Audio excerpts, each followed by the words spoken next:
Next up on This Week in Law, we've got Derigan Silver, John Brodkin, and Evan Brown. We're going to talk about Star Wars, Sandy, hidden cameras, haunted houses, and lots more next on This Week in Law. Netcasts you love. From people you trust. This is TWiT. Bandwidth for This Week in Law is provided by Cachefly at CACHEFLY.com. This is TWiL, This Week in Law with Denise, Howell, and Evan Brown. Episode 186, recorded November 2nd, 2012. Winners and Illusors. This episode of This Week in Law is brought to you by ShareFile. Enhance your workflow. Send files of almost any size easily and securely with ShareFile by Citrix. Try ShareFile today. For a 30-day free trial, go to sharefile.com, click the radio microphone, and enter TWiL. Hey, folks. Thanks for tuning in to This Week in Law. I'm Denise Howell, and we're here with a great panel of folks to explore the latest and greatest in the world of technology law. Joining us today is Derigan Silver from University of Denver. Hello, Derigan. Hello, internets. How are you, Denise? Doing great. I've got to say, that is the coolest name. You've got to be in a Bond film or something. You know what? I actually had a student once tell me that I sounded like a professor from Harry Potter, so that's kind of my claim to fame around here. That works too. Professor Silver, who teaches potions when Professor Snape is not available. Great to have you. You're from Evan's alma mater, I understand. Yeah, that's what I just found out. That's really cool. Well, we're going to get into some interesting stuff here in a moment, but also joining us from Ars Technica is John Brodkin. Hello, John. Hello.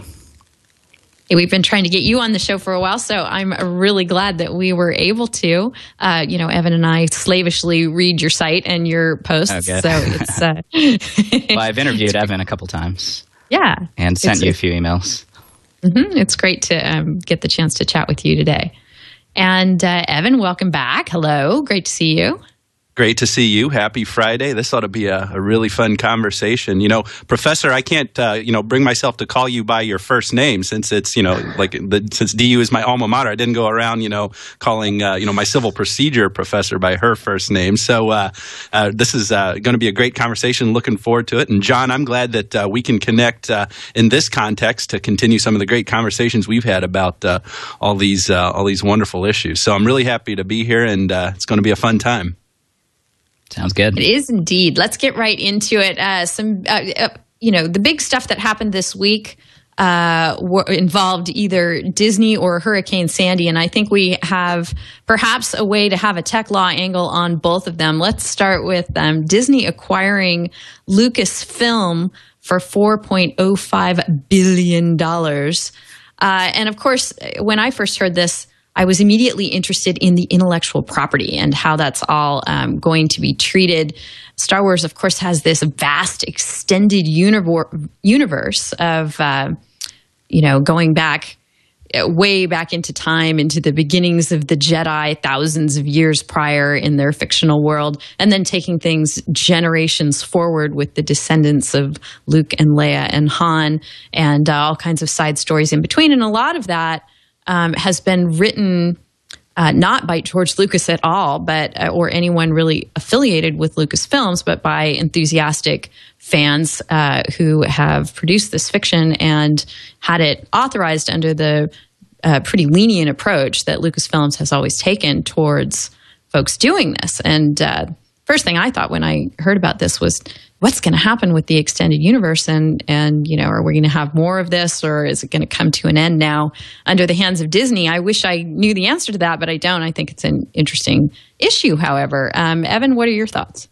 Well, all of the things that you said there, and clearly with the rich body of content that Star Wars is, the first thing that comes to one's mind is just, the potential.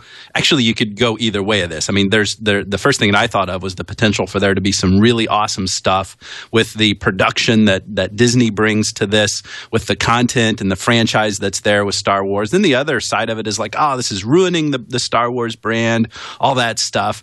I guess when I stop and think about it a little bit and just get past the aesthetics of it all, this is the cynical part of me, and I haven't seen anybody comment on this because maybe it's just way off base. I'm wondering how motivated Disney was to pick this up to offset the fact that Mickey Mouse will, unless the copyright term is going to be extended again in the near future, that soon Mickey Mouse and those early era works are going to start going into the public domain. I just wonder how much it had to do with that, offsetting that loss of revenue that we'll see when some of these older things that really Disney was built on become more widely available and unprotected by copyright. But on balance, I see this as a good thing. I'm a Disney enthusiast, of course, a Star Wars enthusiast, and there's plenty of room in the creative space with other sources of content to make sure that there's a variety of entities out there creating content. So I think this is a good mixture of things, and I'm excited to see what happens, especially with this episode 7 that I hear about that should be coming out in a couple of years. It's going to be cool.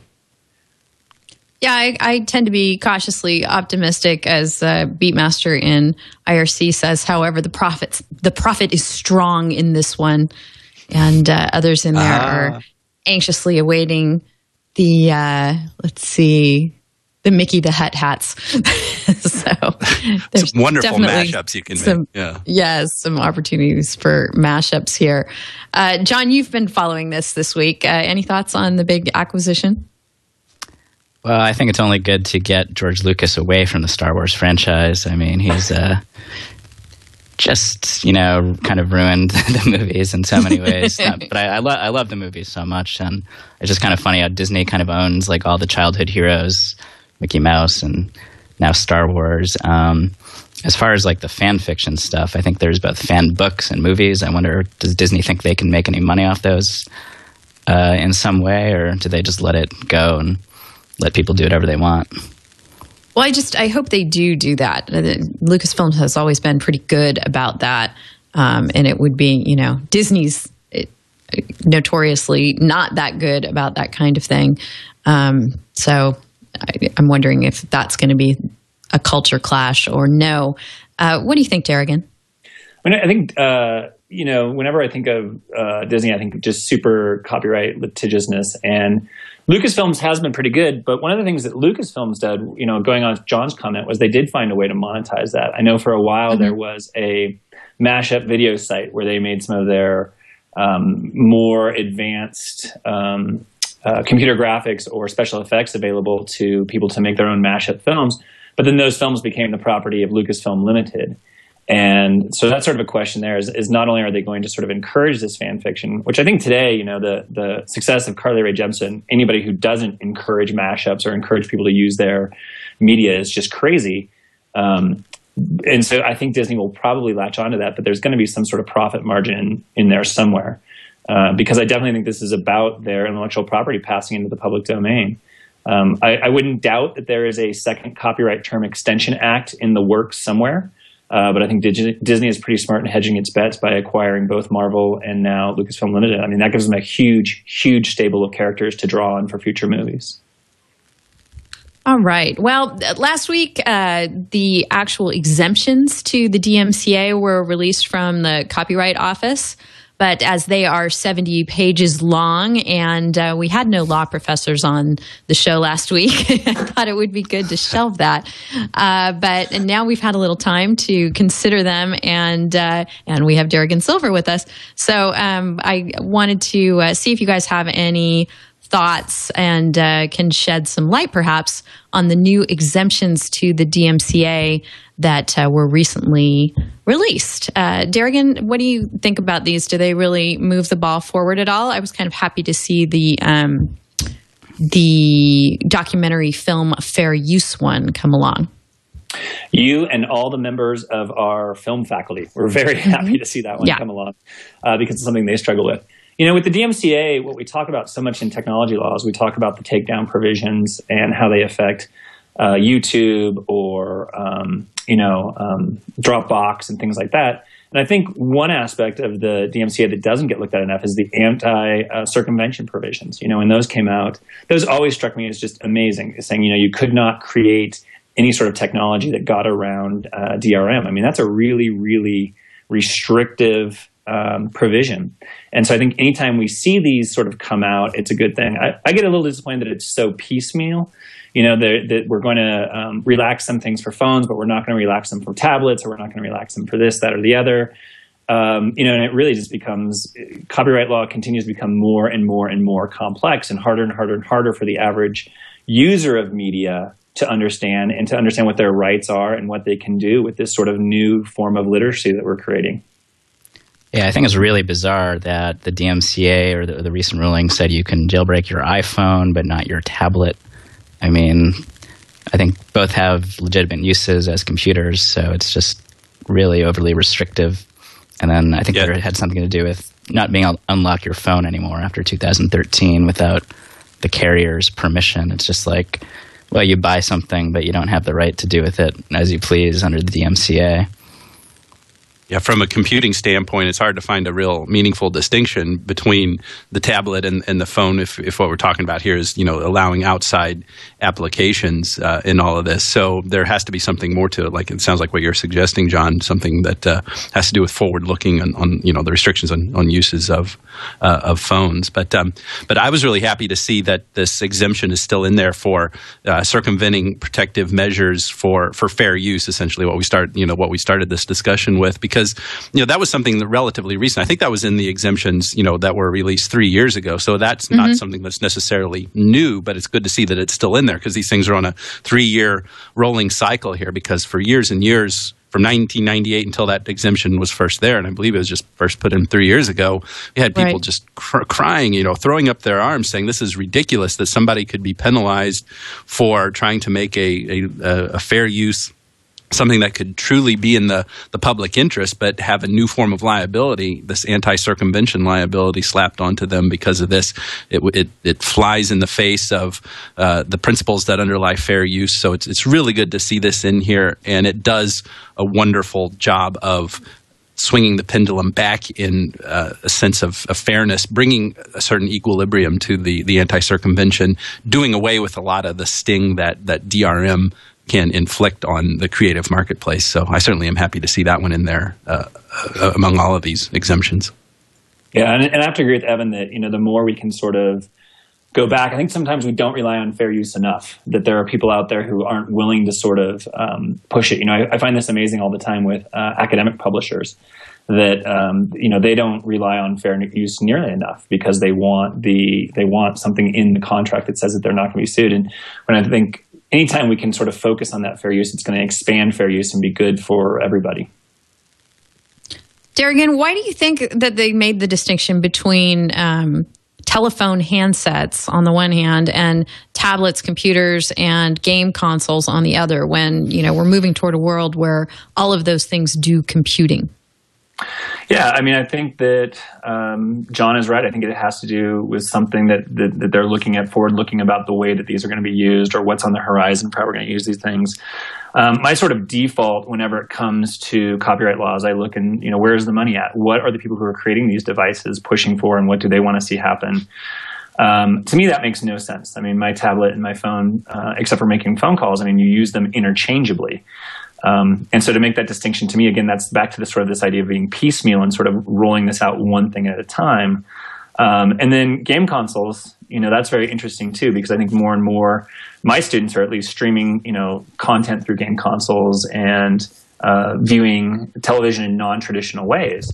And so you have to ask yourself, well, how is this use? How are people using it? And does the law sort of match up with how they're using it? But also, how do the people who are producing this technology want it to be used?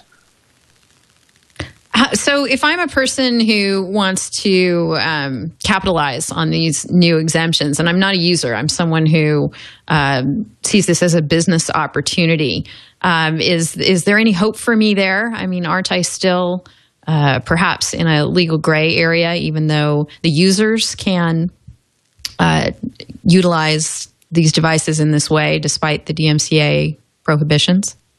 You mean if you run a store for applications for jailbroken devices? Right. Or suppose you sell jailbroken devices. I don't know if there's a huge market for that. I really think that's maybe Cydia has made some money, but it just doesn't seem like there's a lot of money to be made going outside of the official App Store channels. So, you can see in a jailbroken iPhone or iPad that the application's available from the jailbreak store. Just they're not as polished as what you get from the actual Apple Store. It's more for like the enthusiasts making tweaks, I think. Maybe there's a business, but I don't think it's that huge. What do you think, Derigan?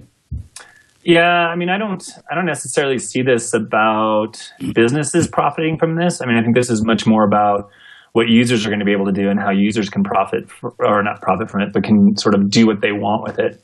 It sort of goes back, jailbreaking especially goes back to this idea of open systems versus closed systems, and not open in necessarily in terms of open source. But if you look at sort of the original Apple IIe, that was sort of the ultimate open system. It was just a box that you could do whatever you want with, and you could program it any way you wanted to. And I always get worried that we're moving more and more to all systems being closed systems where you can only consume content. I always tell my students that's my biggest fear about the internet, is the internet will one day be like cable television, where all you can do is consume content rather than do all these cool creative things. So I think any laws that sort of allow users to get in and hack with their products is a good thing. Because if you look at the original intent of the internet and you look at original computers, they were very, very open. Now iPhones are the ultimate closed system. They want you to go to an app store and only download their apps and only use them in the way that they want you to use them. So I think these are very good from a standpoint of a user, but I don't know about a business model from this. Well, there's also some good news in the exemptions for disabled people and also people that just enjoy consuming audiobooks regarding literary works distributed electronically. If there's anything that prevents the enabling of read aloud functionality or interferes with screen readers or other applications or assistive technologies for the blind or persons with a disability, they are now they have their own exemption. So that was that was one of the ones that I actually thought was the most important. Lawrence Lessig and when I teach internet law and policy, I point that out to my students, and he's sort of pointed out that this is a way where technology, we always think of technology as enabling to do things for us, but this is a way that technology is taking away rights that we have and things that we can do with analog media that you can't do with digital media. So I was really happy to see that one in there. Yeah, and there really had to be some kind of recognition in the legislative process as a policy matter, because if you read the provision in Section 1201 of the DMCA that calls for this rulemaking provision, it couches it in terms of exceptions for people who are likely to be adversely affected by the anti-circumvention prohibition. So it's definitely an acknowledgement that, wow, as you were talking about there, Professor, I mean, this does something that is antithetical to the normal unfolding of technology, which gives us choices and allows us to do more things. This kind of puts a brick wall right in the way of that, and realize, whoa, there's got to be some kind of relief valve around that, and that's what this rulemaking procedure does. And based on these exceptions that have been released recently, it appears that spirit continues, and that these exceptions comport with what is intended for that to deal with a very consumer-oriented approach, a very dealing with the consumer's perspective, the individual person,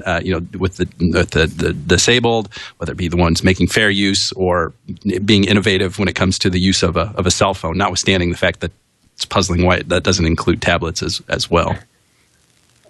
Yeah, it's a little strange. Maybe we'll have to wait 3 years down the road to see if the thinking on that has shifted. In the meantime, we have to rely on companies like Microsoft, for example, to say, hey, mess around with our Kinect. We're not going to come after you. But they could under the law. So we need to rely on their good graces, which sometimes aren't that favorable to an open market and to lots of messing around. John, you've been pretty critical of the Microsoft Store, the software app store, and their decision to borrow Derigan's theme to use technology to make things less open and available. Right. Yeah, basically. Yeah, tell us, Windows 8 is brand new. Give us some background for, the way the ecosystem has worked and how it's going to work now. Well, Windows, I think, has always been fairly open. Anyone with the proper knowledge could build an application and distribute it however they want on their own website, a disk. It doesn't have to be approved by Microsoft. With Windows 8, for the first time they have an app store. It's called the Windows Store, and it's pretty much just like the Apple Store. Microsoft has control over what types of applications can go on it. Microsoft takes a 30% cut when you sell an application on it. And Windows 8 is sort of split between two interfaces. There's the old one, the desktop that everyone knows, and there's this new Metro interface with all these tiles. And the new applications can only come from the Windows Store. The desktop is still there and it's still open, but there's this new interface, which is really the future of Windows, and it's completely closed just the way Apple has been. So we've been sort of urging Microsoft to go back on that and at least allow some kind of escape hatch like there is on the Mac, where you can, by default, the Mac says you can't download an application that's outside the store, that's not from a trusted developer, but you can flick a switch in the settings so you can get an application from elsewhere. And we think that Microsoft should do a similar thing. Probably more troubling is the new tablets that Microsoft has. It's a different version of Windows 8 called Windows RT, and it only runs on ARM processors, and that's completely locked down. You can't get anything unless it's through the Windows Store. The traditional desktop applications don't work. So basically, if you buy one of those, it's just as locked down as an iPad. Got it. So, Derigan, do you think this is a free speech issue, potentially? I mean, in the broader sort of sense of encouraging free speech, it is. In terms of a First Amendment claim, you can't bring a First Amendment claim against a non-state actor. And right. But the thing about these things is it's content producers who want to turn us more and more into consumers rather than creators. We had this when the internet first came about, it was this idea that, we're all going to be producers and we're all going to have the power to communicate to everybody. And I point out to my students, I said, well, that's very much the same argument they were using for cable television when cable television first came out. This was going to be the most democratic medium ever. And what happened is we see both law and technology can operate to create closed architectures where you are a consumer rather than a creator.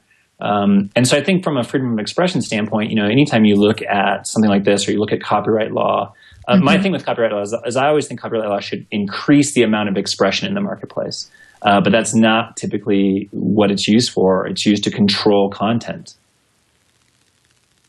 Right. So what I'm just sort of thinking through on the fly here is, an application like Kazaa or, something that has been the bane of the content protection contingency for years and years, would have a much harder time thriving in this kind of ecosystem. But at the same time, we have these exemptions to the DMCA where, you can jailbreak a lockdown device to run whatever you want on it. It's just several steps removed from how easy it used to be. Yeah, absolutely. And I think that's technology and law and all these things are sort of moving away from the internet as this open system where things used to be really easy, where you could, I remember my dad, taught himself how to program, on his own, sitting like in his house after hours, after he got home from work. He was learning how to program different computer programs on our Apple IIe to run different things. And, we're sort of moving away from that where we don't want the amateur. We're moving back into an age where we're only having professionals create things, which I think is unfortunate.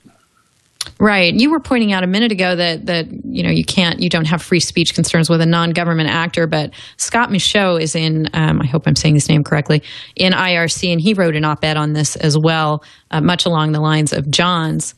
And he's saying one thing that scared him is that the government could come to a private entity like Microsoft and say, hey, don't allow encryption apps or, fill in the blank.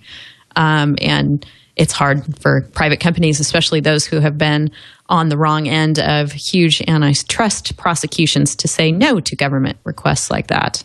Absolutely. I mean, 1984, we used to talk a lot about Big Brother. And now the concern is not Big Brother, it's Little Brother. It's how corporations are sort of shutting down our freedom of expression rights. And then I say, well, look, what's really even scarier than that is when you look at Little Brother and Big Brother working together. And that happens in a lot of areas of communication law. I mean, you want to talk about privacy law, cell phone providers being perfectly willing to ping you and turn that location over to the government, and then under the third-party doctrine saying, well, that's not a violation of your privacy because this was information that you freely gave to Verizon or AT&T, and AT&T gave that information to the government. And so that always scares me the most, is when you have Big Brother and Little Brother working together. So, Evan, we've all been kind of doom and gloom about these developments. Do you have some sort of free market competition rejoinder that you can give us? You know me pretty well, don't you, Denise? I mean, certainly there are things to be concerned about with Windows Store and, with what Apple has done in these closed economies. There's something that we just don't like about them when we first hear about them. But that doesn't mean that there aren't open spaces out there. If you'll remember, Denise, a few episodes back, we got a big laugh because we decided to name the show HTML5 Saves Democracy. That's funny and everything, but the reason that we thought it was so funny was because there's a great amount of truth from that. With the Windows Store and the restrictions that Microsoft is putting on the type of apps that are there, and the standards that it requires apps to be developed, and the fear that there may be censorship in the loosest sense of the word, seems to be offset by the fact that there's still the open web for there to be application development. HTML5 is just the best shining example of how that would actually be functional. We can't really make a comparison between the Windows Store and the environment that existed, let's say, 20 years ago with, when Windows 3.1, when we all used Windows 3.1, for example, and you would acquire applications on floppy disks from God knows where, certainly did not have to be sanctioned by Microsoft. So that we think of as an open environment, but there's not a similar constraint now that Windows has, and the fact that it might be closing it off in the way that it is doesn't cause the same kind of harm as what it would if Microsoft had shut down the environment, limited the scope of applications that would function in the environment as it had 20 years ago, because the web, the internet wasn't as available. There wasn't the ability to do processing in the cloud and all of this stuff. So yes, there are concerns to be had, but it still seems to me that there are plenty of other places out there for development to be had, for there to be this freedom and being far removed from the harms that we're talking about here. I realize I've risked, by saying these things, I have risked oversimplifying it. Maybe taking too simple of approach here, but I trust that John and Derigan and certainly folks in the IRC would call me out if I'm missing something when I'm saying that there's still plenty of room out there for development around the kind of restrictions that either a company or the government would put into place. No, you're definitely right. But I would point out that HTML5, everyone thought that was going to be the thing on phones and tablets that would make them useful and not apps. But it's just been shown that you can't really build, or at least people aren't building things in HTML5 as nearly as useful as the applications that people build for smartphones and tablets. Well, that's a problem. Yeah. I mean, I don't know if it's I'm not the person to say whether an HTML5 solution is as useful as an app, but it seems to me like there's a marketing issue there too, that people just know that they can go to the App Store and search and get recommendations, and it just seems an easier way for them to find something that's been curated. Evan, everyone drink. Managed to get it in the show. All right. Good job. Well, it's also, I mean, that's also one of the great advantages of these stores. And you have to look at, when iTunes first came out, the question was, well, why would you buy something that you can get for free? And the answer was, well, if you're not risking going on Kazaa and getting all kinds of nasty viruses, and you don't know where this information is coming from, and you're making it really easy and affordable, then people will come. And that's just a question of personal choice. But I mean, I do think that there's free spaces out there. I'm always afraid of techno-determinism or techno-fundamentalism, where we say, "Don't worry, we'll engineer something better." we'll engineer something better, because I think that technology can be engineered to increase freedom, but technology can also be engineered to reduce freedom. But you can have the benefits of the closed app store model and the security and the convenience, while also allowing people to download from other sources. With Android, there are multiple app stores. You can just download another app store, and all of a sudden you have another curated, relatively secure experience. And you can go further and sideload applications if you flip the switch in the settings. So you can kind of have both on the same device if you set it up properly. Yeah, that's an excellent point. I live in the iOS world, so I'm just not used to having that on a handheld device. But this was a conscious choice on Microsoft's part, whether to go down the road that Apple's gone down or go down the road that is the Android universe. And they picked. So we'll have to see. This sort of gets back to John's sort of point about, Evan's point about choice. One of the things that we're seeing here at the university is we tried to start a class for developing apps. And originally they were going to be Apple apps, and just the legal hurdles that we went through and trying to get permission from Apple to actually have a class where we create Apple apps was so hard that we eventually went with Android, because it was just so much easier, and they made it easier on us. Well, then the argument could be made that that's going to direct our students towards Android, and that they're gonna want to move that way. So I think Evan has kind of a point there, that a lot of this is a free market choice, and people will decide what they want. Yeah. Hey, speaking of free markets, we were talking about Microsoft being a long way away from its antitrust woes, at least the ones that it's so well known for in the U.S. But in the EU, they have a long memory. Apparently, last week, the fact that, and this is another Windows 8 story, that Microsoft was not, I guess, allowing people to select their browser from among Explorer and various competing browsers in the way that the EU wanted to see them doing. So they got, I guess, basically just reprimanded for that. John, you've been paying attention to this. Mine this a little bit further for us, if you will. Well, it's a little bizarre, actually. So Microsoft was required to put a choice in Windows 7 and previous versions. You don't have to use Internet Explorer. You can use Chrome or Firefox or Opera.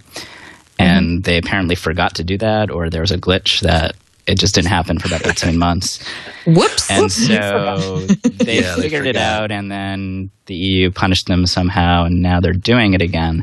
I think the oddest thing, Windows 7 and previous versions, it was very easy to download a browser. Even if you didn't have the choice that was given to you, if you were knowledgeable enough, you could do it. But on Windows RT, which is as I mentioned, the new version of Windows 8 that's just for ARM-based tablets, you can't download another browser at all. It's just like the iPad, in that the only browsers that can be used other than Microsoft's or Apple's would have to come through the Windows Store, which means basically the Windows Store has restrictions to the point where you can't really build a new browser. You have to base it on Microsoft's own technology, so it's completely hobbled. So I just think it's sort of like almost pointless that the EU is making such a big deal about the browser choice screen when Microsoft is actually taking much more serious steps to limit the types of browsers you can use on Windows. And I think the EU said that they're not going to look into that for now, for whatever reason. I'm not even sure why they let that go, or if they understand what the difference is. Yeah, maybe not. Or maybe they, actually get that Microsoft is not the browser powerhouse that it was once, and are just going easier on them for that reason. Since we've had a couple of Windows 8 stories thus far, let's go ahead and make Windows 8 our first MCLE passphrase for this episode of This Week in Law. And let's we're kind of talking about agreements with users and decisions about how services are going to operate. Zappos got into some trouble that I'm sure was of interest to you, Evan, being the close follower of terms of use and how those terms of use are presented. Professor Goldman wrote this up at his Technology and Marketing Law blog. The case was Zappos. In Ray Zappos consumer data security breach litigation. Beach litigation being much more fun than this one must have been for Zappos. What happened here is there was a data security leak, as typically happens, as Professor Goldman points out. Plaintiffs' class action lawyers immediately jumped in, filed a bunch of suits. And Zappos, in its user agreement, has an arbitration request. Or an arbitration clause, and they asked the court to move all these cases into arbitration, which is generally more favorable for companies like Zappos. And the court denied it because it did not like the way that the agreement was presented. And as Professor Goldman says, courts generally divide user agreements into one of three groups: click wraps, browse wraps, and clearly not a contract. Professor Goldman tends to divide it only into two: click wraps and clearly not a contract. So, Evan, what do you think about all this?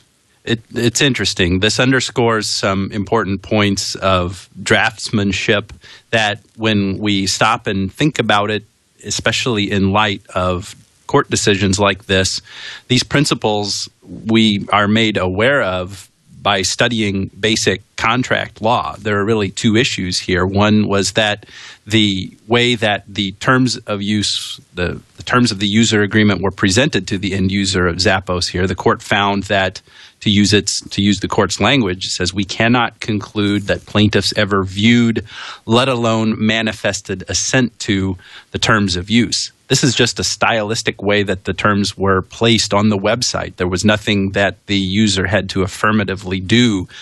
Click a box, actually scroll down and click an I accept button or something like that.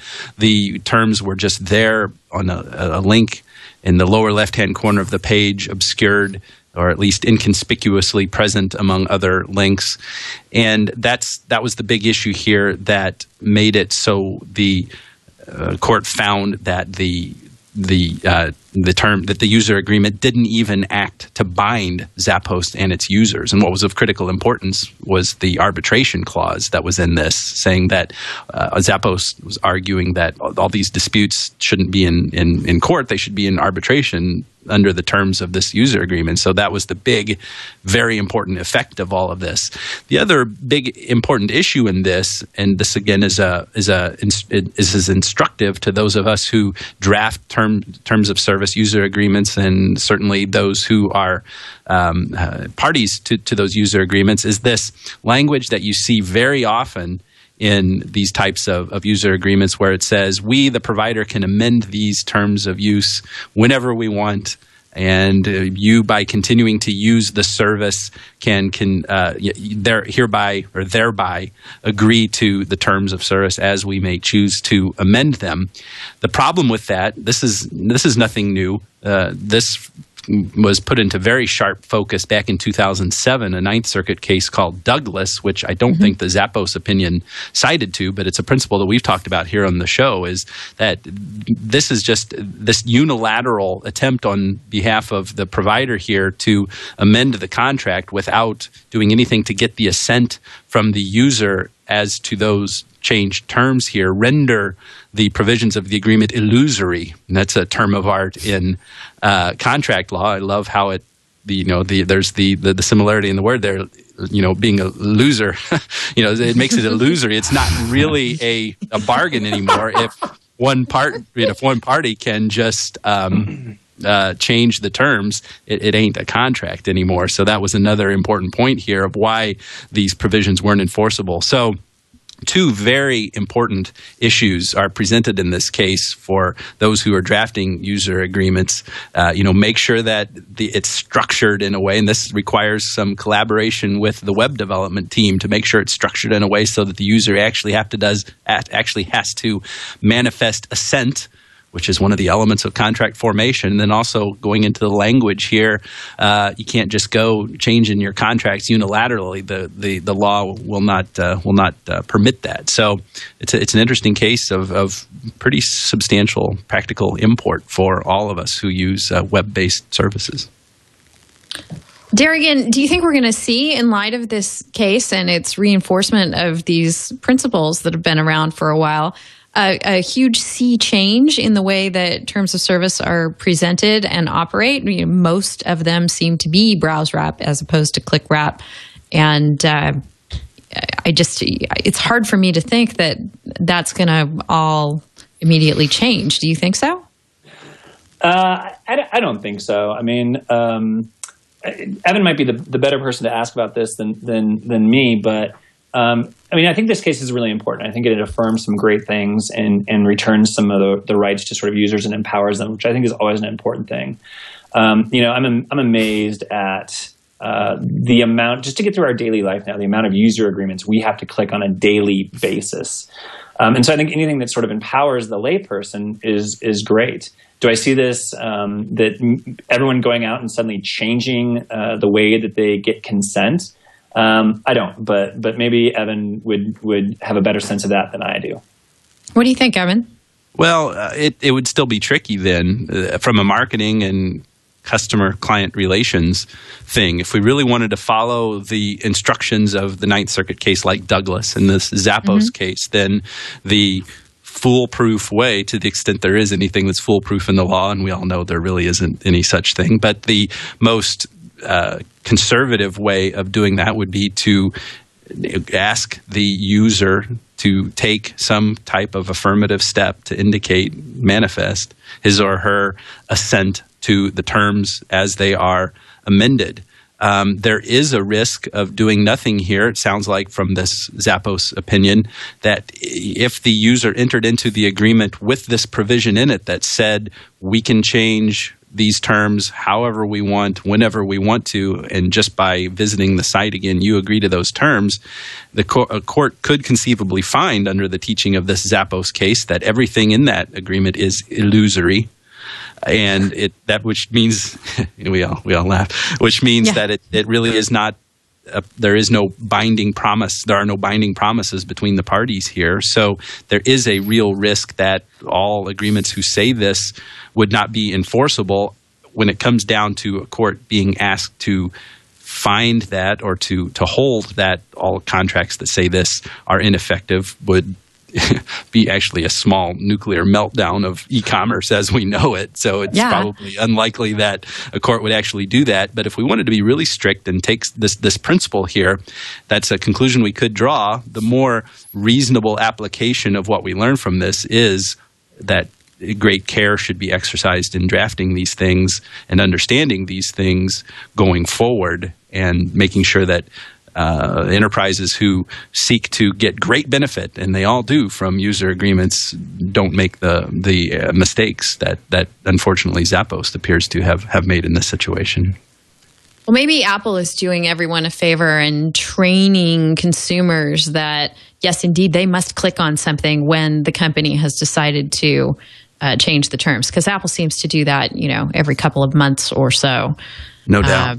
But, I do think we would have some kind of meltdown of web commerce if every time you visited a website and their terms had changed, you were confronted with a big box that made you click on agreement of the terms. I don't know. Maybe people are just so used to clicking through those things without reading them that it would just be, a minor annoyance and maybe not.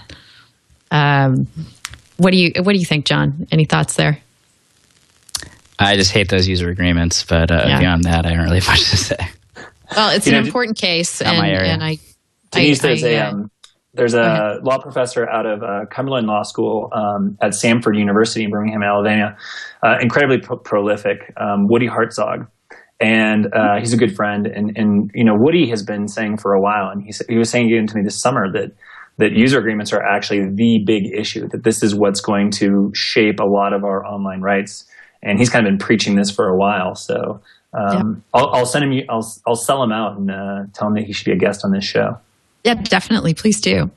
We'd love to have him on. All right. Well, before we jump into some other stories, we've got haunted houses and patents and lots of other fun stuff to explore today. I'll remind you that we're here with Derigan Silver from Denver University and John Brodkin from Ars Technica and Evan Brown from Hinshaw and Culbertson and myself. And we're chatting about everything interesting that's happened recently in the world of technology law. And the reason that we're able to do that is thanks to our wonderful sponsor, ShareFile from Citrix. Now, when you email a file, you're just sending it. But ShareFile opens up a whole world of possibilities because rather than an attachment, your file is sent as a secure link that allows you to collaborate and share information and get work done. It's always under your control. Files can be any size, and it's so much more efficient. It's the secure way to transfer files that are either too large or too confidential to be sent by email. And ShareFile is so easy to use. Plus, it allows you to access files remotely from your laptop, your tablet, or your smartphone. You don't have to jailbreak anything. It's just going to let you do it. That's why so many business professionals rely on ShareFile every day as an important part of their daily workflow. And what I find in my use of ShareFile is that because things have become more and more about video, I mean, we're here recording video right now. We've all gotten used to HD video being as close as our handset. Being able to record just about anything we need to, that meeting that somebody missed, a presentation that you need to send someone.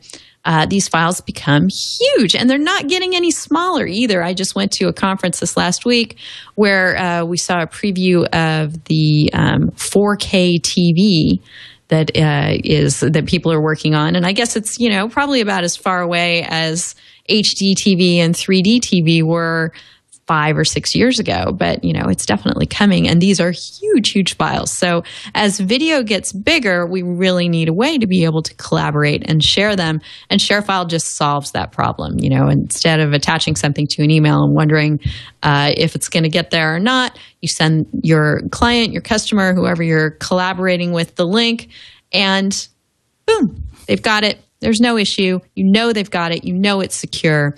Everyone sleeps better. And what else I love is that in my own practice, nobody has to learn some huge new system that I've implemented to keep their data secure. They don't have to sit down and take lessons in how to use my extranet. They already know how to use their email. And when I send them a file with ShareFile, they're off and running.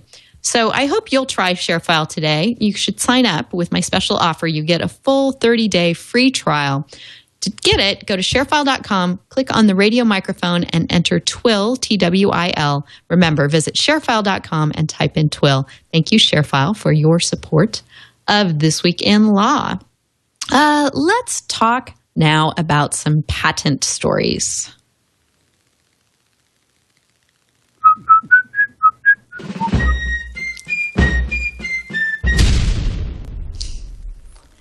I like the whistles. Just trying to help. That was good. Yeah, thank you. Good memory, too. I was almost about to go into Sanford and Son myself. That's my default setting. Yes. Let's kick this over to John and have you explain to us what's going on in the trial regarding Motorola and various H.264 and wireless patents. There were some good developments there. Yeah, it's an interesting case because Motorola has been really more aggressive than anyone else in terms of taking patents that are actually part of industry standards and using those to extract big payments out of their competitors. They basically want like billions of dollars from Microsoft because they have patents that are part of the standard for HTML5 video and also of 802.11n wireless communications. And of course, those things are used to a minor degree in things like the Xbox and Windows. So Motorola wants something like 2.25% of the sale price of every single device Microsoft sells. And Microsoft is saying things like, well, but we only use the patent in like a tiny part of the device, so it wouldn't it'd be kind of ridiculous to give you all that money. But the real issue is that people are required to license these patents on what's known as fair and reasonable and non-discriminatory terms. It's known as FRAND. But no one has ever said what fair or reasonable is. And finally, this judge in, I believe it's in Seattle or Western Washington, is going to decide, hopefully in a few weeks, what a fair rate actually is in this trial, in which I think it was started by Microsoft. Microsoft sued Motorola over to say that they weren't offering these patents at fair rates. So finally, they're going to put a number on what a fair rate is. So this can only be a good thing, right, Derigan? I mean, to me, it seems like it is. I mean, anytime you're going to step in and sort of relax the hold that IP has on anybody is a good thing. I also think that finally stepping in and saying actually what fair is a great thing. That'll not only sort of help out this case, but I think it'll help out a lot of other cases like this. Right. Evan, any thoughts on this? Well, it seems that from one perspective, it's trading one restriction for another. It's the negotiations between the parties haven't been able to work it out. So, in a sense, one party was trying to restrict the other by the assertion of rights and threats and actual lawsuits and all that stuff. So that's going to be neutralized by just this other restriction coming from the court, a mandate that the license be granted pursuant to certain terms. So at least there's some certainty, at least there's some progress, forward movement on all this stuff, but it's at the end of the day, there's not freedom between the enterprises here on how to license these things, which may or may not be inherently good. I'll just leave it at that, I guess. All right. Well, Microsoft, as Beatmaster is pointing out in IRC, gets money for every single Android device ever made. So I guess they're going to need it. Except the ones made by Motorola. Right. Except the ones made by Motorola. They are going to need some of that because back to Windows 8, not even Microsoft can, guard its patent portfolio enough and build it up enough to prevent there being folks out there who are going to come in and say, hey, I invented the tile-based interface now being used in Windows Phone and Windows 8. It's just bound to happen. And yes, it has. Surfcast, based in Portland, Maine, is the outfit here. The non-practicing entity, they do not do anything except for pursue this and perhaps related lawsuits. John, you wrote this up. Can you tell us a bit more? Yeah, there's this company that no one's ever heard of until, I guess it was yesterday or the day before. They have a patent from 2004, which describes this tile-based interface. And so they've sued Microsoft saying that the interface in Windows 8 and Windows Phone is an infringement of that patent. What I thought was funny was it turns out this company's been around for a decade. But if you look at their website, they used to describe their technology very differently if you go back in time in the Wayback Machine.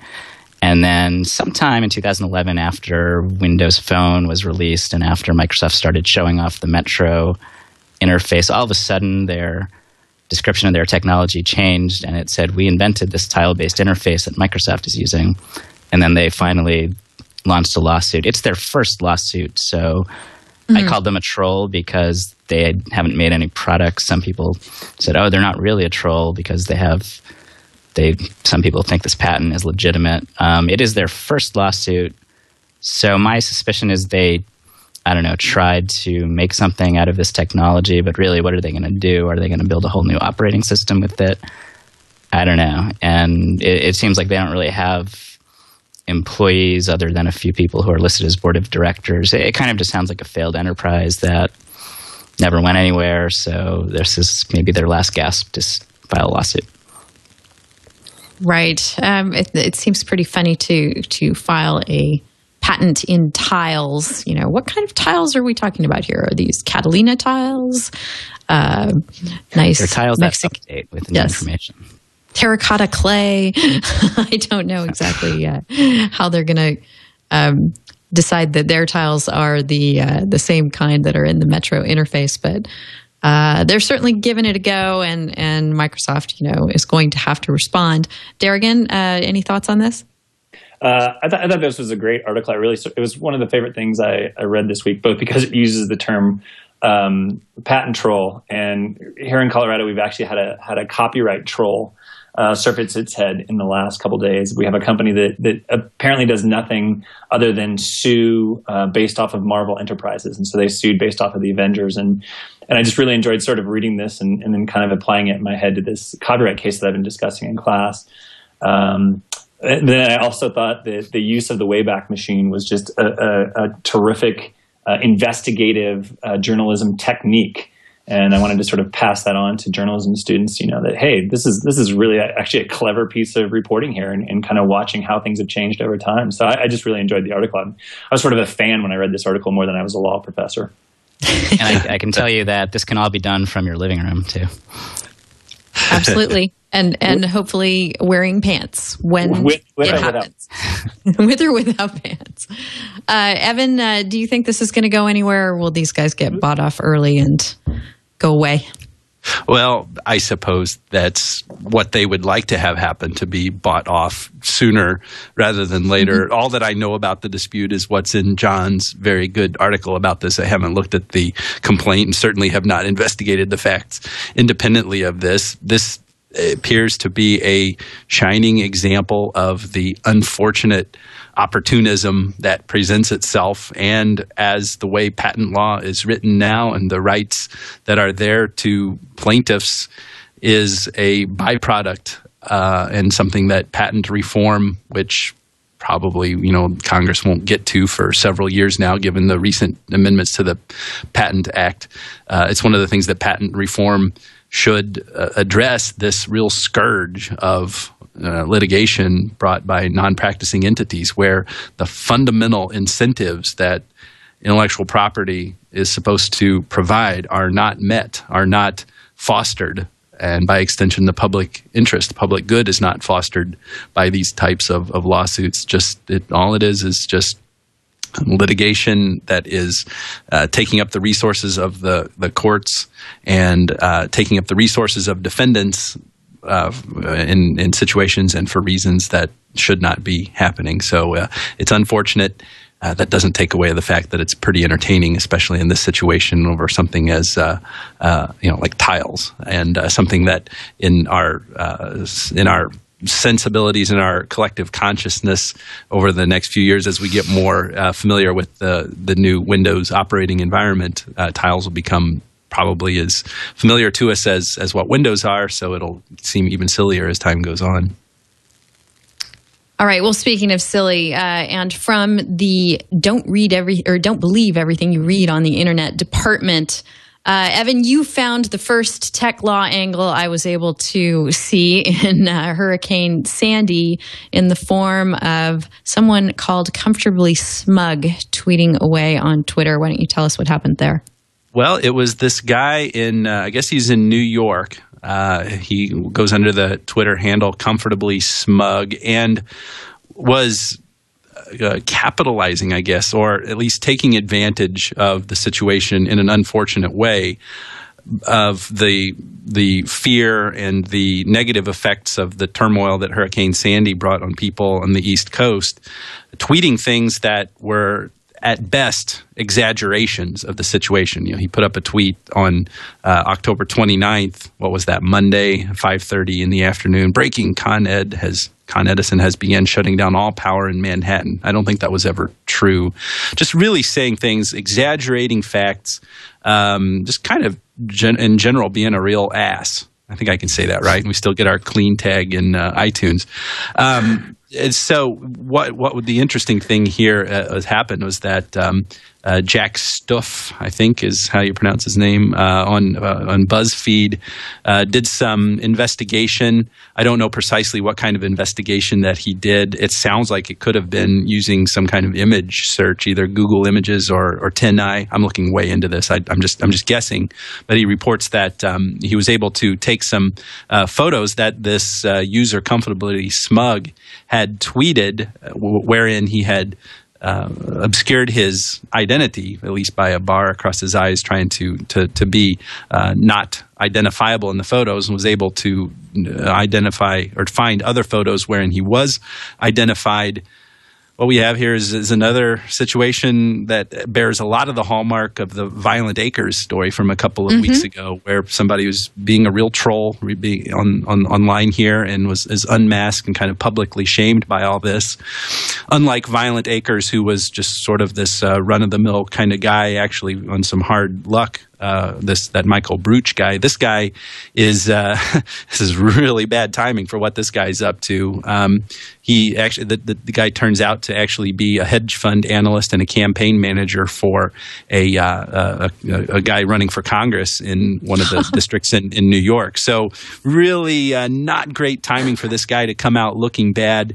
And what we have here is a certain collective effort. It seems to be really the work of this one guy writing for BuzzFeed, unmasking this guy, publicly shaming him. There's plenty of other, weird stuff that this guy Comfortably Smug had published in the past, some op-eds he'd written, and, including a sex diary feature that, quote, detailed a week of obsession, rough sex, and Ambien. Isn't that, what all of our lives are like, I guess. So that's the angle. Inevitably, something has to come out of a great cultural, societal event like Hurricane Sandy, and this is the first technology, law, sociological, social media kind of angle that I've seen here. Very interesting, the motifs that are showing up that we're seeing more and more of online in personalities. Yeah, Derigan, this sort of smacks of yelling fire in a crowded theater. I mean, the guy's basically spreading panic and falsehoods. Do you think that there's any sort of repercussion that he might face aside from, the shame and detriment to whatever professional activities he's been involved in? Yeah, I think this is probably one where social norms is going to handle this rather than the law. I mean, so the standard would be the Brandenburg standard, which is incitement to imminent lawless action. I mean, that's where the fire in a crowded theater. I don't know if this necessarily raises there. A couple of years ago, there was somebody who was tweeting locations of police officers during a riot, and he was prosecuted under this sort of standard for sort of selling out the police and what the police were trying to do. Under this situation, I don't know I don't think what he was doing, I mean, he was certainly, to use a term of art, being an ass, but unfortunately, that's not against the law. If it was, we'd have a lot of people in jail right now. Yeah. It always sort of amazes me, that the internet has been around as long as it has, and people don't realize that, anonymity is not as guaranteed as you think it is. How many stories do we have to have of Washington D.C. staffers or people who are running hedge funds who are doing these really crazy things because they're sort of freed by anonymity. They sort of, the restraints of respectable behavior sort of thrown off them, and then it comes back to get them. So I just don't know. It just always amazes me that when people do things like this and they're sort of surprised when they're outed. Yes, there should be some sort of license to tweet in this kind of context, I guess. And Twitter and the social networks all seemed to, remain up through the crisis. But I guess that wasn't true of various local services that had outages. AT&T, Verizon, T-Mobile, and Sprint, John, I guess all had issues from the storm. Yeah, they all had some. There's definitely problems in the cellular networks in all four major carriers, I think. And Verizon... I think Verizon, it sounded like they weren't so bad on the cellular side, but their internet service, like Fios, really took a big hit. I think it started, at least with cellular service, it's starting to come back now, but I actually haven't followed it too closely over the past 48 hours. There have been all these data centers that are basically underwater, though, that they're like, taking buckets of fuel and walking them up 18 stairs to get to a fuel tank so they can keep these data centers running, which is kind of bizarre. That it's not really a legal issue, but it's just sort of bizarre that there are all these data centers in New York City where it's so expensive and kind of just not a good spot for it. Yeah. Yeah. I think it's interesting that when people talk about the cloud, we sort of tend to think of the internet as not being a physical place. And it's always events like this, when things do go down because server farms are located in bad situations, you go like, oh, wait a second. the cloud is not really a cloud. The internet is a physical structure. It's supposed to be above sea level, at least. Yeah. Good idea. And this is the classic kind of example of when, first of all, no terms of service with a data provider or communications provider is going to guarantee 100% uptime to begin with. But this is sort of the classic case where if they do have outages and things that, this is the kind of thing they're not going to be on the hook for legally. But Evan, I could certainly see people suing anyway. Couldn't you? Well, yeah. I mean, there's there could always be some kind of argument to be made that limitation of liability clause should not be enforceable. Plaintiffs' lawyers can be really creative in trying to get those things stricken, introducing fraud or something like that. But those would be a pretty difficult arguments to make. Certainly, what the terms of service should say, and the service agreement in general should read, and the obligations and legal relations that it establishes are important. But from situations like this, where there are monumental natural disasters happening, something on the scale of a great earthquake or a great hurricane or some kind of terrorist attack, something that's just makes the history books. What that shines a light on is the larger business issues that the enterprise should be concerned about, of ensuring continuity, ensuring the proper redundancy in systems, ensuring that backups are done in a way that meet the needs of the users of that data. It's a much different situation. The conversation takes a much different tone if we're talking about the continuity of healthcare systems and electricity going to a hospital so that people who are on life support can stay alive, versus whether the data center that happens to host, Instagram remains open and viable and connected and powered. Not to say that Instagram couldn't serve a very important function at a social layer in the time of disaster. But the larger business issues are ones that the enterprise must consider, making sure that the continuity and redundancy is there to meet the needs that are present, and which there's a great vulnerability in these historic types of natural disasters that of course need to be front and center on those whose job it is to think about these things. Right. Well, this I don't show. know. Go ahead. If I was pushed, I might compare Twitter to life support. That's how important it is in my life. Well, yeah, not to obscure its importance, especially in places where there's been great unrest. The Middle East. It's the easy example, the Arab Spring and stuff like that. So yeah, that just shows where we're going as a society. And I'm with you. Twitter probably has its own data centers, and I'm hoping they're smart enough not to have them in New York City. Right. Yeah, we're getting all kinds of sort of good intention advice in this show.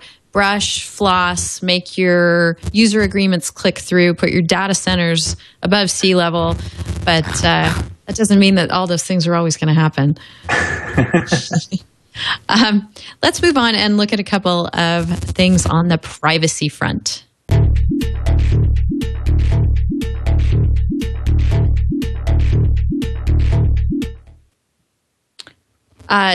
John, too, we've been getting a little feedback on your headset. Maybe you could unplug and re-plug it in before we go on. That might help matters.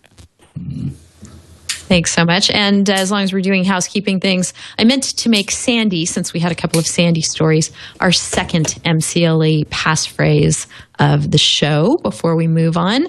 And for those of you who are listening to the show, hoping to get continuing legal education credit, if you go on over to our wiki at wiki.twit.tv, we've got a whole page there for TWiL for lawyers and others who may be able to get credit for this show. And we hope that you can and will. But let's jump into a couple of these privacy stories. Latest and greatest on Do Not Track. Yahoo has joined the ranks of folks who have said that they're not going to honor the default setting in Internet Explorer.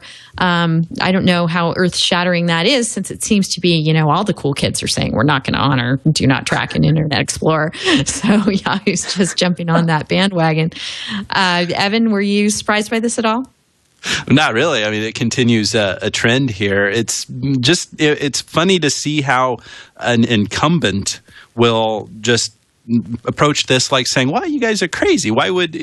What I'm saying is Yahoo, I'm putting in the position of the incumbent here, having been the beneficiary of information from its users for years and years and years so that it can provide targeted advertising, through Overture and all that stuff. So they're making these statements like, well, of course, the default setting that should be that everybody wants to be tracked. And why would you, Microsoft, ever think of changing that status quo, which is clearly obvious to everyone, right? And so I'm ending my sarcasm there a little bit. So it's just that's the thing that I see as most interesting about it is how Yahoo is assuming that the social norm is that people want to be tracked when the data based on surveys and what people's sensibilities are when it comes to their privacy, particularly in the mobile environment, but this is not necessarily involving that, is that they don't want to be tracked and they actually expect that they're not going to be tracked. So Yahoo's approach, Yahoo's conclusions, Yahoo's rhetoric is really very much in opposition to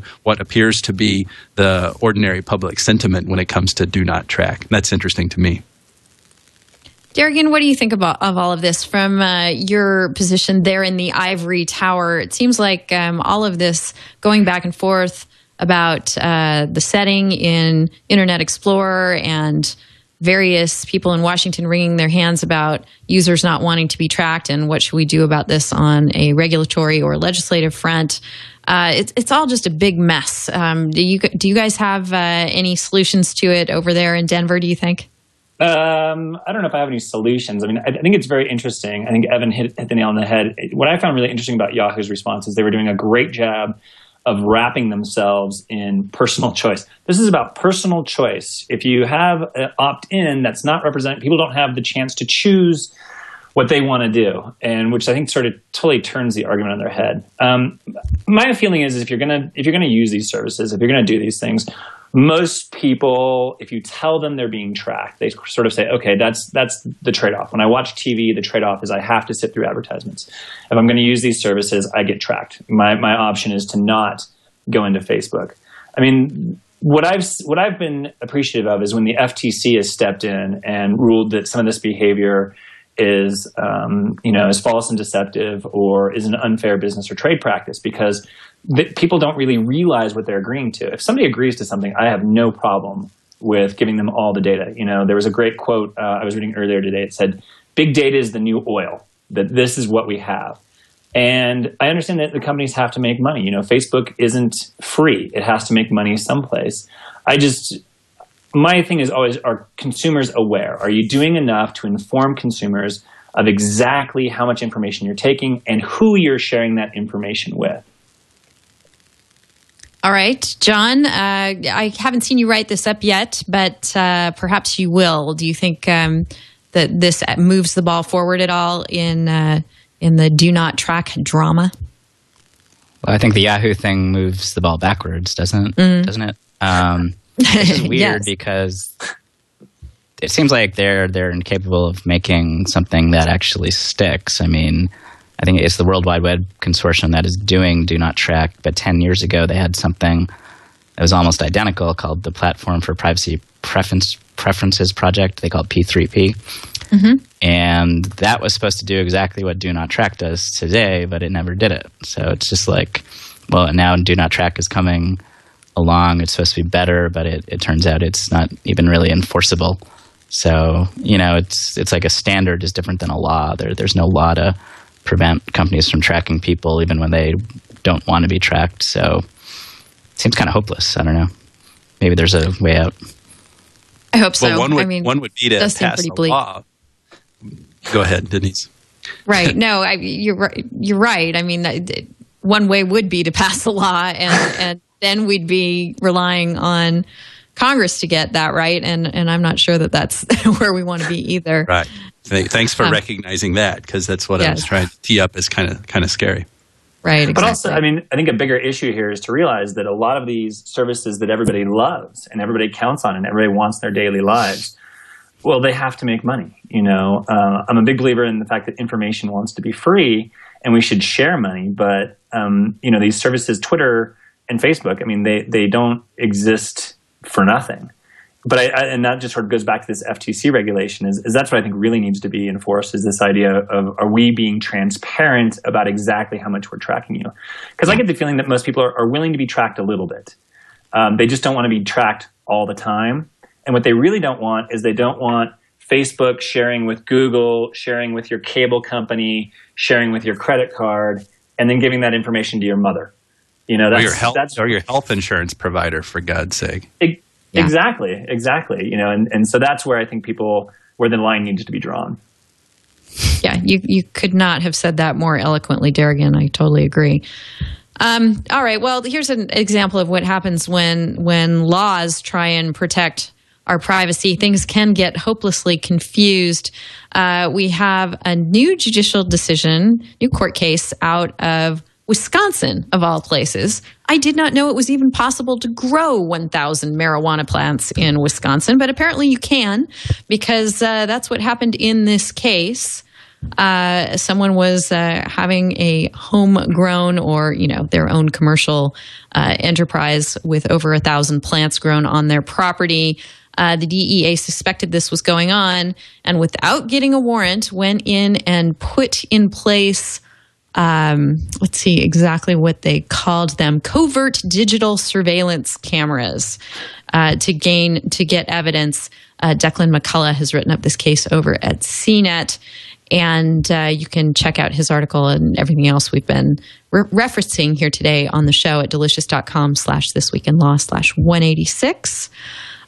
These guys, the other eye-opener here is, aside from the fact that they were caught from the cameras that were on their property without a warrant, is that they're now facing possible life imprisonment and fines of up to $10 million for their 1,000 marijuana plants. So the potential penalties for this are really severe. Of course, they contested the way in which the evidence was gathered, and they were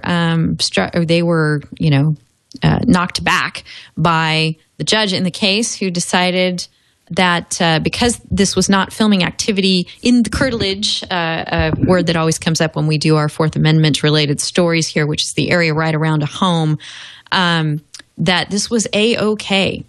Now, of course, this may sort of make sense and be in line with the fact that you can fly over and find out evidence. This was obviously closer to the ground and got more definitive stuff that they could use in court.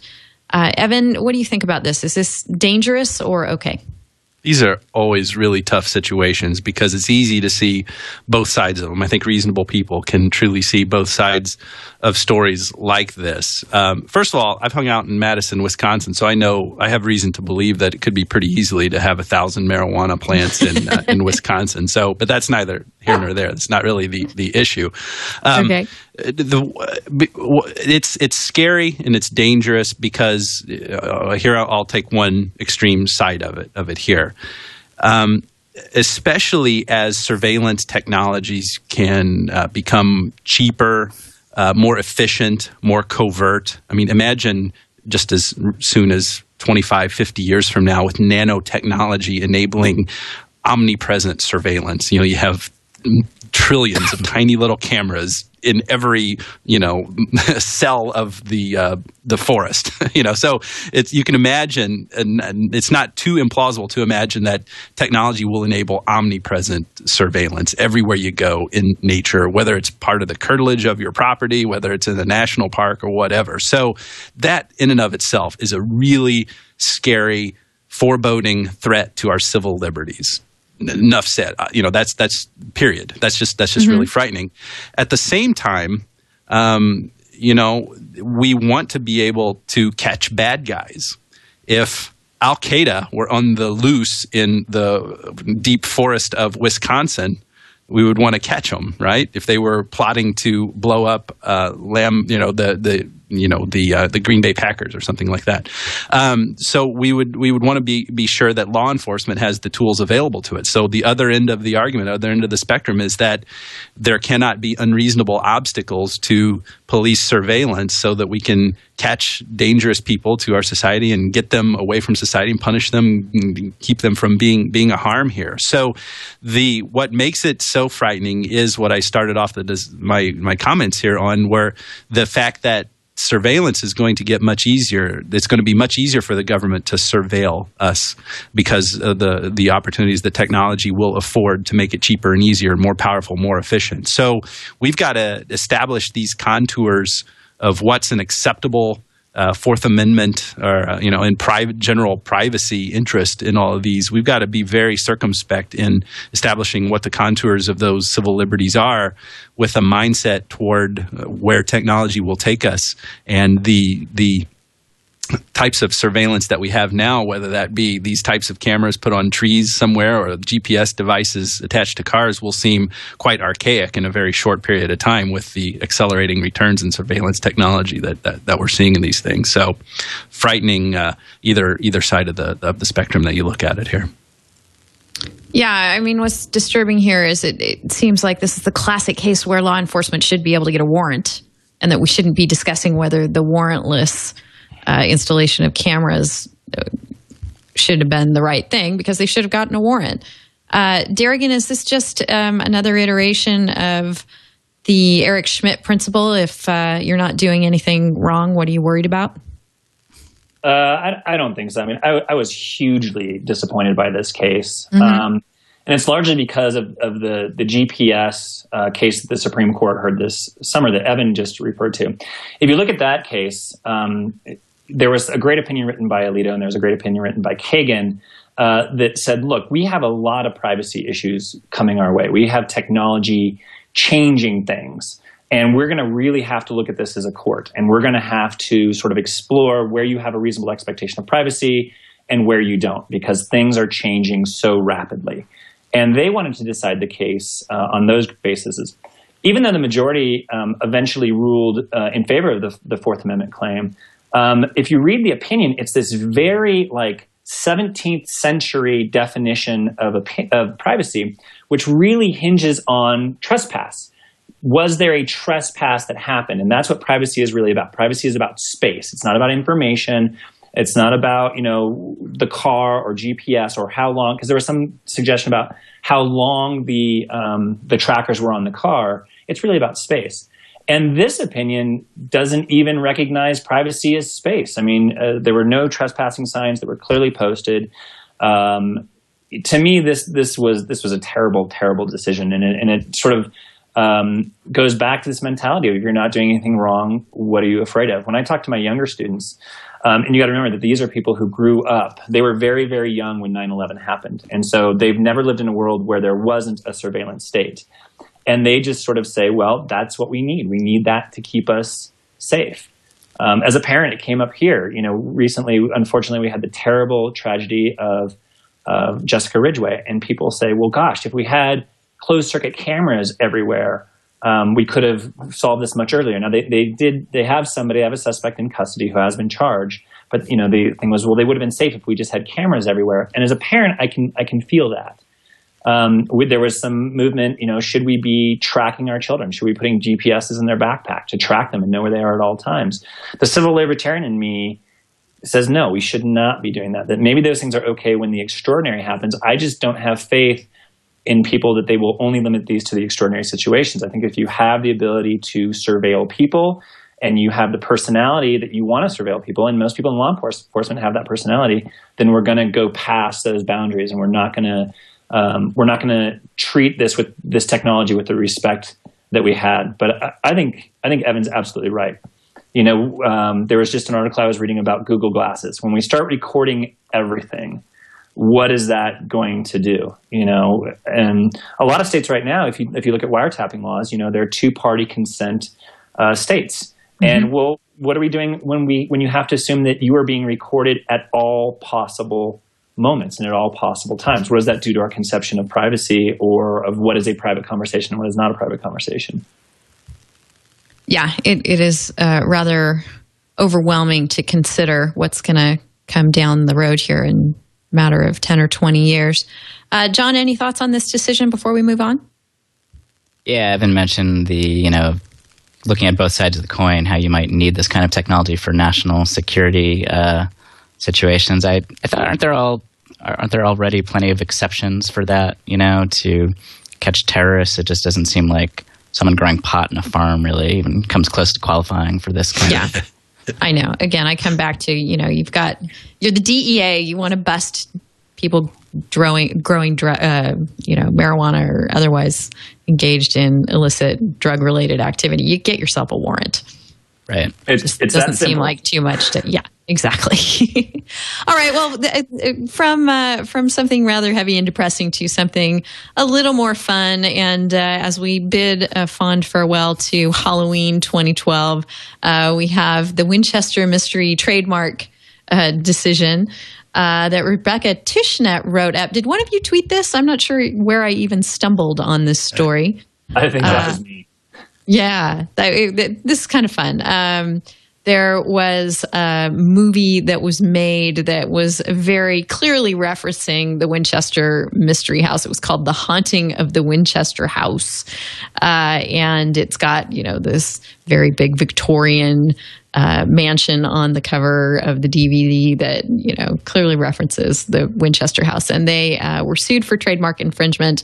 But I guess the court found that the trademark in question was not, they weren't actually infringing on any registered mark that the Winchester House had. Simply referencing the house was not subject to trademark protection. Any other thoughts on this, Derigan? I feel like I sort of have a winner of the week and a loser of the week. We just did the case that was my loser of the week. Right. We can make this case my winner of the week. Okay. And I like it for a couple of reasons. Is because they talked about a case involving Barbie, which a lot of times in trademark is sort of used as the standard and gets misinterpreted sometimes that Barbie could be used because Barbie is iconic. And that if you're Barbie is sort of this special mark that has reached this status in American society. And what this court is saying is, no, that's not necessarily it. It doesn't have to be iconic. We have to look at other things and kind of go beyond that sort of narrow aspect to look at some bigger issues. But then I also like it because, I think this gets back to trademark and patent reform and copyright reform. In my opinion, trademark protection is really about establishing the strength of your brand. And so if you're going to bring a suit, it needs to be either for dilution or confusion. And, clearly in this case, I don't think there was dilution or confusion. There was a historic reference to, the Winchesters were a real people, and you can write stories about that. And so I just thought this was a really smart ruling that kind of looked at the practical aspects of how the mark was used, what is trademark actually supposed to do, and was there really any harm here? And that's the big thing I'm coming back to is I can't see any harm in this case. So here it is, Denise. That's my winner of the week. I like it, and it's our second thing we've discussed on the show that has been good for filmmakers in general under IP law. So it's our service to the entertainment industry today. And our service to you at the end of every show is to give you a resource and a tip of the week that you can take away and hopefully use to the betterment of yourself and mankind. And our resource of the week this week is from TechCrunch. And they have a part of their site called CrunchGov that you can find at techcrunch.com/policy. That is really, really cool. There are 3 different aspects of it.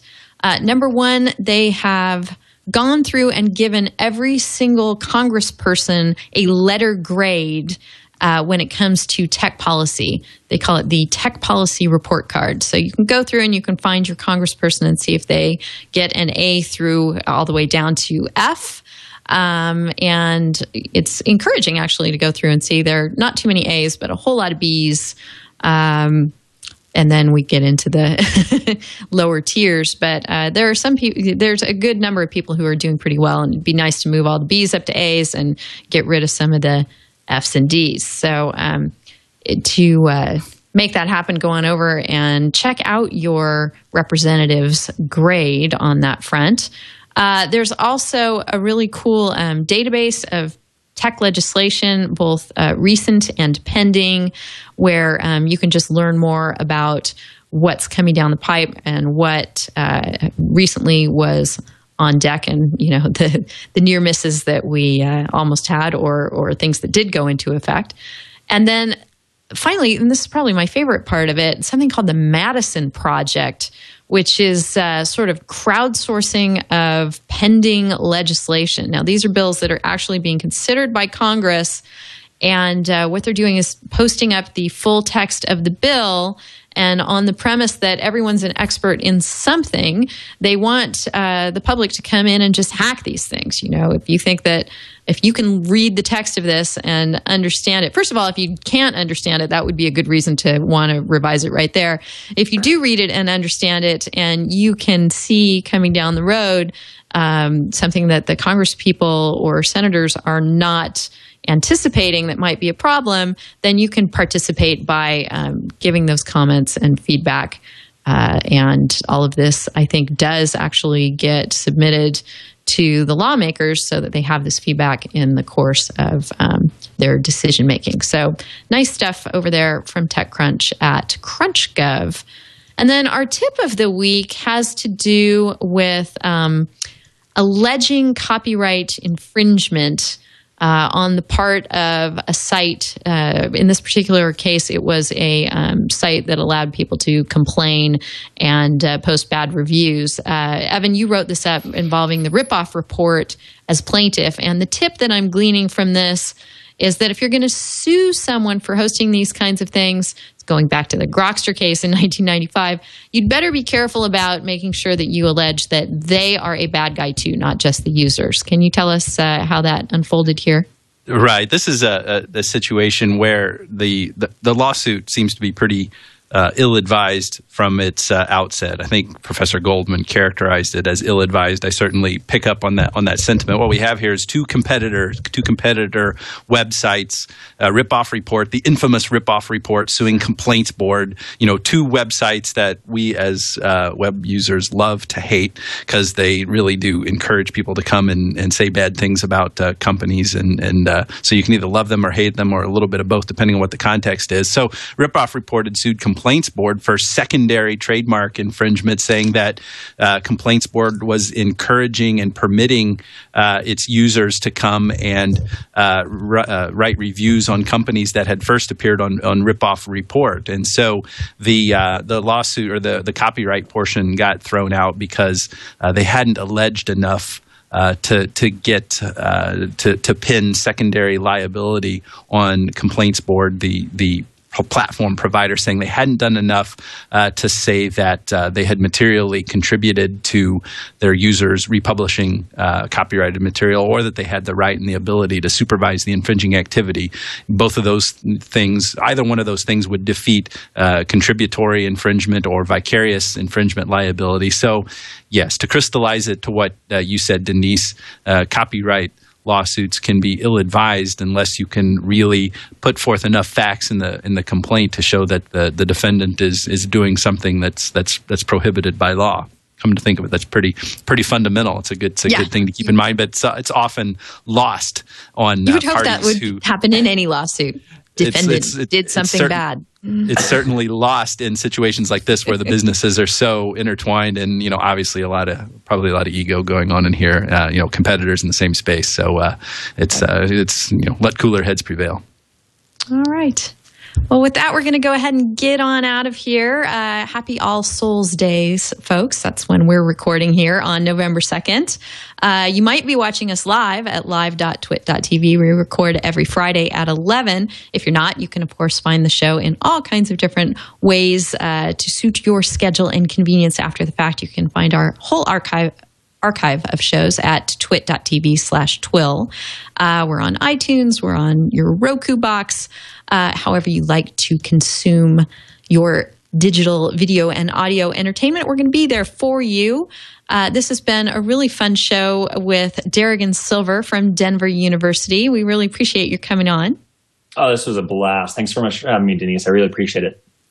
Appreciate it too. And you're tipping us off for panelists down the road. Just love it. Have loved all your insights today too. Thanks. Good luck with the fall term. And John, we're just going to keep on reading you over there at Ars Technica. Great work you're doing there. Thanks. Had a good time. It's been really fun to have you here today. And Evan, always fun to chat with you too. The same. It's my favorite part of the week. This was a really fun conversation. Love it when we get all over the place on these things. And so really enjoyed your insight, Professor. And John, great to talk to you. So lots of fun. Evan, let me know the next time you're in town to visit your alma mater, and we'll grab some coffee and we'll talk law. Sounds great. Yeah, I'd like to get out there whenever I can. You know, you've been there. You said since 2008. I graduated in 2000, so that was back in the days of the Park Hill campus. So you've got the wonderful, beautiful law school building down there on University of Denver campus. A wonderful, wonderful place. I really miss it a lot. Well, you got to come by. I'll give you a tour. It's a gorgeous building. Sounds great. Thank you. And thanks to our audience for listening or watching as you prefer. Do get in touch with us between the shows. Evan is Evan at twit.tv. I'm Denise at twit.tv. Let us know what's on your mind, what you'd like to hear us discuss. Come on over to our Facebook or Google Plus page as well, and we can chat with you there. And we'll see you next time on This Week in Law.